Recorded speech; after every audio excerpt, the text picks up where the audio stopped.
안녕하세요. 지금부터 2차 시 ADR 편집 장비 구성 중 컴퓨터의 구성에 대해서 알아보도록 하겠습니다. 이번 강의를 통해서 ADR 장비를 구성할 수 있는 컴퓨터의 기능에 대해서 알아보고 OS의 특성, 그리고 직접 ADR을 편집할 수 있는 DAW라는 소프트웨어에 대해서 본격적으로 알아보도록 하겠습니다. 자, 지금부터 ADR 편집 장비를 본격적으로 구성해 보도록 하겠습니다. 앞에서 언급했던 것처럼 마이크, 그 다음에 하드 컴퓨터를 보완해서 소리를 저장할 수 있는 외장 저장 장치, 그 다음에 미디 컨트롤러는 있어도 되고 없어도 되고, 그리고 모니터 스피커 시스템, 그리고 소리를 들을 수 있는 헤드폰, 그리고 아까 전에 언급했던 것처럼 소리의 질을 좌우하는 오디오 인터페이스가 있습니다. 오디오 인터페이스.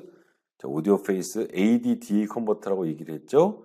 AD-DA 컨버터를 가지고 있는 오디오 인터페이스가 있어야 될 것이고, 그리고 또 가장 중요한 장치인 컴퓨터 장치, 그리고 와이어링이 되겠습니다. 자, ADR 장비를 구성할 때 가장 우리가 신경을 써야 되는 부분은, 자, 일단 입력, 신호 처리, 출력 기기들이 성능이 우수해야 한다. 성능 우수한 걸 어떻게 아냐고라고 물어보신다면, 제가 항상 하는 얘기는 장비는 절대로 거짓말을 치지 않는다. 자, 그 얘기는 비싼 장비가 좋은 장비라는 얘기가 되겠죠. 그래서 좋은 장비들, 물론 가성비란 말은 하지만 어쨌든 가성비란 얘기는 가격 대비라는 거를 항상 염두에 두셔야 됩니다. 마이크가 몇백만 원짜리를 왜 쓰느냐? 좋은 컴퓨터를 왜 쓰는가? 비싼 플러그인을 왜 집어넣는가? 다 좋은 음질을 유지하기 위해서 사용하는 겁니다. 자, 그래서 이런 우수한 장비들을 사용하면 더 좋은 소리를 받을 수 있다라는 게 핵심이 되겠죠. 자, 그리고 디지털 음향기기의 경우, 자, 샘플링 레이트라는 게 있습니다. 샘플링 레이트. 영상 편집이나 사운드를 편집하는 분들은 이 샘플링 레이트를 되게 유심히 보셔야 되는데, 이 샘플링 레이트라는 것이 음질과 직결되어 있다고 보시면 돼요. 그리고 디지털 파일들 간에 서로 호환을 하기 위해서는 이 샘플링 레이트를 잘 맞춰주셔야 될 것 같습니다. 샘플링 레이트. 우리가 주로 많이 쓰는 샘플링 레이트가 44.1, 48kHz가 되겠습니다. 자, 근데 이 샘플링 레이트들이 각 디지털 음향기기별로 맞아야 한다는 얘기죠. 그 얘기는 모든 기기들은 디지털 음향기기들은 샘플링 레이트 값을 설정하는 게 있다는 얘기인 거죠. 그래서 요것들을 맞춰주는 것이 굉장히 중요하다. 아니면 나중에 좀 저가형 DAW 같은 경우는 이 44.1, 48.1 샘플 레이트 문제 때문에 소리의 길이가 달라질 수 있다. 피치가 변할 수 있다는 걸 유념해 내시면 되겠습니다. 자, 아날로그 기기 같은 경우는 케이블을 너무 길게 사용하지 말란 얘기죠. 자, 왜 그럴까요? 자, 케이블이 길어진다는 얘기는 아날로그 신호들이 케이블을 지나다니면서 저항을 많이 받게 되는 얘기거든요. 저항을 많이 받는다. 저항을 많이 받게 되면 바로 음질과 직결이 되는 거죠. 음질과. 디지털 신호는 그런 게 없습니다. 신호가 도달하지 않을지언정 신호가 떨어지거나 음질이 나빠지는 경우는 없죠. 하지만 아날로그는 많이 가면 갈수록 음질이 더 나빠진다는 얘기인 거죠. 복사를 또 계속해도 음질이 나빠진다는 얘기인 거죠. 그래서 케이블이 너무 길지 않게 사용되도록 해야 한다는 것입니다. 자, 다음 이제 컴퓨터와 관련된 얘기들을 할 건데요. 자, 컴퓨터를 선택하기 전에 가장 먼저 생각해야 될 거는 OS 기기의 선정이 되겠습니다. OS 선정. 자, OS 이제 여러분들이 가장 잘 알고 있는 두 가지가 있겠죠. 물론 리눅스도 있지만 리눅스를 사용하는 컴퓨터는 잘 없으니까 첫 번째가 윈도우즈. 자, 지금 학교 또는 집에서 가장 많이 사용하는 운영체계가 되겠죠. 윈도우즈. 윈도우즈의 가장 큰 장점은 호환성이 좋다는 겁니다. 호환성. 뭐 예를 들면 내가 컴퓨터 음악을 주종으로 하겠다? 그렇다면 저는 무조건 윈도우즈 기반의 컴퓨터를 권유를 할 것 같습니다. 자, 근데 윈도우즈의 가장 취약한 점은 시스템의 불안정성이라고 보시면 되겠죠. 일단 바이러스라든지 뭐 이런 것들 때문에 컴퓨터들이 이제 데미지를 많이 먹기 때문에 작업하다가 곤란을 겪는 경우가 좀 많이 있죠. 그런 것들이 윈도우즈의 가장 큰 단점이라고 보시면 될 것 같습니다. 자, 그 다음에 맥 OS, 애플에서 만든 맥 OS. 맥 OS의 가장 큰 장점은 이쁘다. 이쁘니까 좀 멋있는 척 하고 싶을 때 보면 어디 우리 커피 마시는 별다방 이런 데 가보시면 사과 문양에 불 들어온 컴퓨터 떡 켜고 커피 한 잔 마시고 앉아있죠?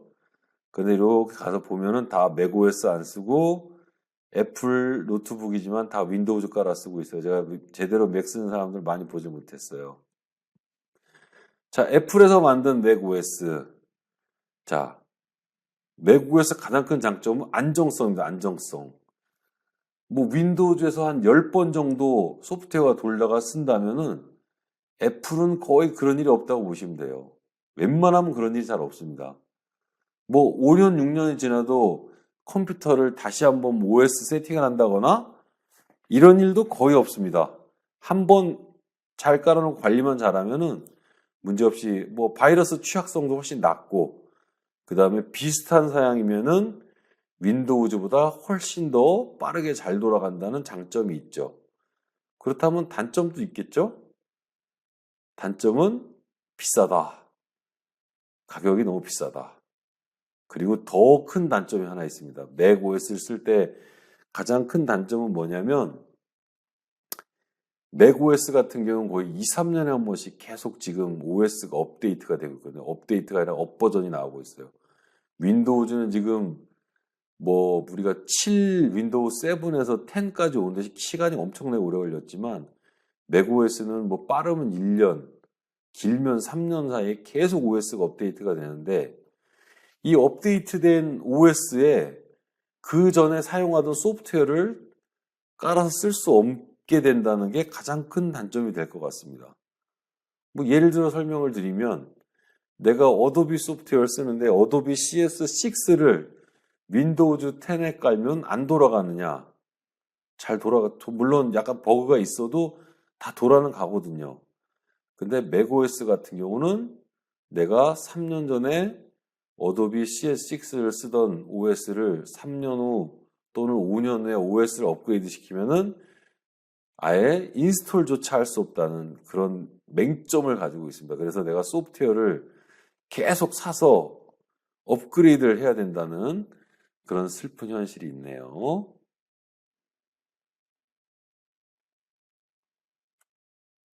자, 그렇다면 이제 소프트웨어를 담을 수 있는 컴퓨터를 하드웨어를 하드디스크 레코딩할 수 있는 용기를 저희가 선택을 했다면 그 안에 내용물을 이제 선택을 해야 되는데 아까 말씀드렸던 이제 DAW에 대해서 말씀을 좀 드리도록 하겠습니다. 자, DAW는 디지털 오디오 워크스테이션의 약자입니다. 디지털 오디오 워크스테이션. 디지털로 된 오디오를 할 수 있는 모든 장치. 자, 장점은 이렇습니다. 비선형, 비손실 편집 뭘까요, 이게? 자, 일단 비선형은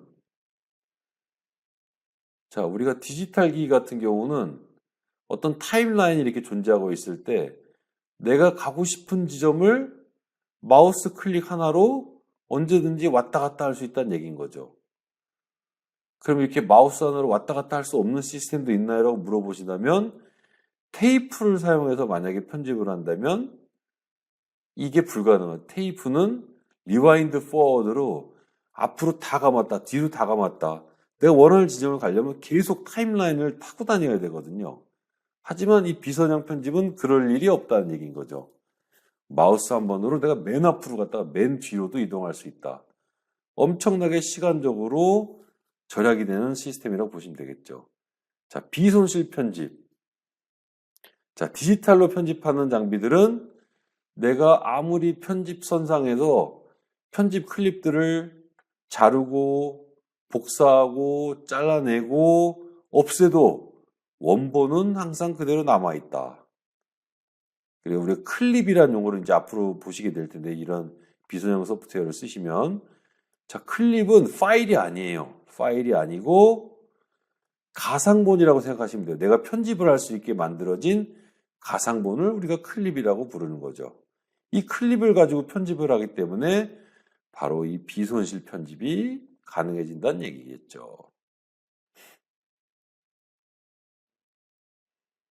자, DAW를 잠깐 보고 넘어가겠습니다. 여기 이제 교재에 있는 내용인데, 자, 여기 있는 것들은 이제 실제로 이제 소프트웨어들이에요. 소프트웨어들 저희가 쭉 늘어났는데,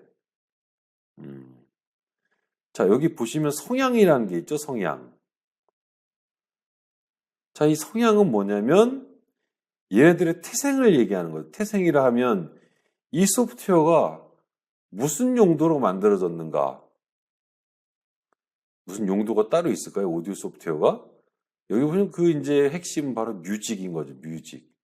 음악을 만들기 위해서 만들어진 소프트웨어이냐, 믹싱, 또는 소리를 섞거나 편집하려고 만들어진 소프트웨어냐. 뭐 소리란 뭐 영화나 애니메이션이나 드라마 같은 것들을 편집하게 만들어진 소프트웨어이냐 하겠죠. 그렇다면 음악 성향에 가까운 DAW들은 음악 작업을 하기가 편리한 것이고, 믹싱, 오디오 포스트에 가까운 성향을 가진 애들은 우리가 동영상에 붙여서 하는 작업들이 편하게 되는 거죠. 그 차이를 정확하게 말씀을 드리자면, 음악 기반으로 되어 있는 소프트웨어들은 바비트라는, 우리가 이제 음악 시간에 배웠던 마디라고 부르죠? 마디 안에 박자로 작업을 할 수 있는 형태로 많이들 되어 있는 거죠. 그러다가 음악을 만드는 작업들이 이제 녹음 편집도 필요하다 싶으니까 거기다가 녹음 편집 기능들을 하나씩 얹어 나가는 거죠. 그래서 점점 성향들이 비스꾸리해지고 있는 상태입니다. 자, 여기서 가장 많이 쓰는 소프트웨어는 큐베이스.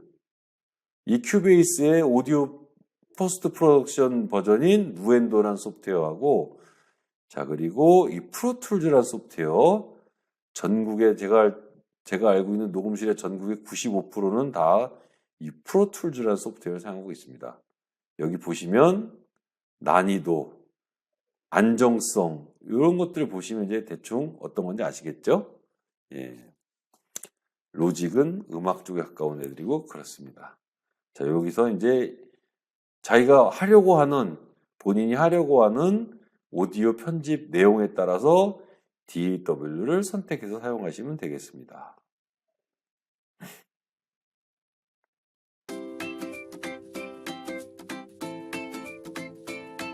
지금까지 강의를 시청해 주셔서 감사드립니다. 다음 강의는 대사 녹음에 대한 여러 가지 스킬을 알아보도록 하겠습니다.